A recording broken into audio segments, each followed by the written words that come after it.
In Politics and Money, Alex Castellanos of Purple Strategies joins us now for a look at the campaign, and good to have you back on the show. It's great to be here. So the polls are telling us that Hillary is in the lead. What do you think that Donald Trump needs to do as a GOP candidate to move himself forward here? That's a great question because the polls certainly are pointing towards Clinton presidency right now, and Mr. Trump's job since winning the primaries should have been to, he's offering disruptive change to Hillary's continuation of the Obama administration or of that agenda. And his job should have been to make Americans more comfortable with this disruptive change that he's offering.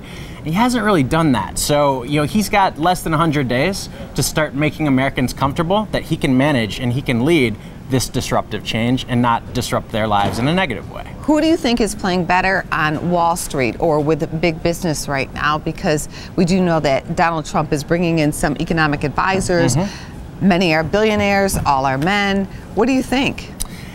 So his biggest promise that made people excited about him on Wall Street was to dismantle Dodd-Frank, and which, as we all know, that would be it would be a very big thing for the financial community. It would free up leverage, it would free up trading, but one, it's a little bit unrealistic to just totally dismantle it. I mean, what he could do in theory is install some leadership in financial governance that would enforce it less. But what's actually better in a bigger picture for finance is a level playing field, and a playing field where the rules are set, a stable playing field. And if a Donald Trump presidency is anything like his campaign, we're going to see instability and volatility. And so that's not necessarily a good thing for the financial community. You and your firms have worked on a number of campaigns, and something that can happen is people may say, no way, I'm not going to vote for Trump, but when they get in that booth, they just might put him down as their candidate. Do you see that happening?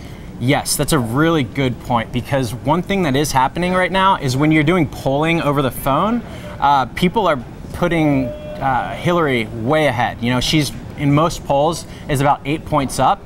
But when you do online polling where people don't actually have to say, verbally that I'm voting for Trump, those polls are a lot closer. So, I think that after a surprising Brexit vote, when all the polls showed that it was not going to pass and then it did pass, anything's possible in this election. So what do you think about Hillary? What does she have to do to improve her image with voters, even though the polls indicate that she is ahead?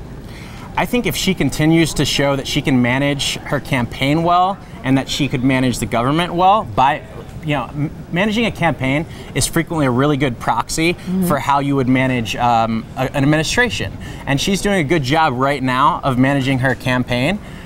So I think if she kind of keeps up the good work she's doing, and if Trump keeps making the same mistakes he's making, things are looking good for her. We're going to have to wait to see. Thanks, Alex, for coming on this show. Thanks for having me, Angie.